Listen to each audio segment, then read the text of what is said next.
आज आकाशात एक अद्भुत आणि दुर्मिळ दृश्य पाहायला मिळालं। सूर्याभोवती इंद्रधनुष्य म्हणजेच सूर्यप्रभा मंडल। दुपारी 12 ते 12:15च्या सुमारास अकोल्यातील अनेक नागरिकांनी आकाशात हा चमत्कार पाहिला आणि त्याचा आनंद घेतला। चला बघूया नेमकं काय आहे सूर्यप्रभा मंडल आणि का घडतो हा निसर्गाचा अद्वितीय खेळ। अकोला जिल्ह्यात आकाशात सूर्याभोवती एक रंगीत गोल वलय दिसून आले। सूर्याभोवती इंद्रधनुष्य, ज्याला सन हॅलो किंवा सूर्यप्रभा मंडल असं म्हणतात, ही एक दुर्मिळ नैसर्गिक घटना आहे। दुपारी साधारण 12 ते 12:15च्या दरम्यान अनेक नागरिकांनी आकाशाकडे पाहून एक जादुई दृश्य अनुभवले। काहींनी मोबाईलमध्ये फोटो घेतलेत, काहींनी सोशल मीडियावर व्हिडिओ शेअर करत एलियन आले का असा प्रश्न विचारला। मात्र ही घटना पूर्णपणे वैज्ञानिक आहे।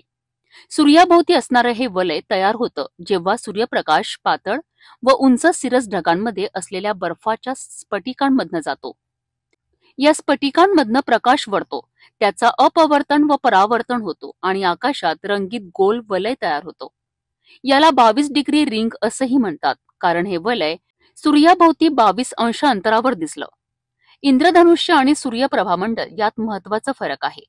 इंद्रधनुष्य हे पावसाच्या थेंबांमुळे सूर्याच्या विरुद्ध दिशाला दिसतं, तर सूर्यप्रभा मंडल सूर्याभोवती दिसतं आणि बर्फाच्या स्फटिकांमुळे तयार होतं। निसर्गाचं हे अद्भुत रूप अकोल्यात आज पाहायला मिळालं। संपूर्णपणे वैज्ञानिक घटना असून आपल्या वातावरणातील सूक्ष्म बदल यावरून अशा घटना वेळोवेळी दिसतात। अशा घटनांचा आनंद घ्या, त्यामागील विज्ञान समजा आणि अफवा टाळा। पाहत रहा सिटी न्यूज।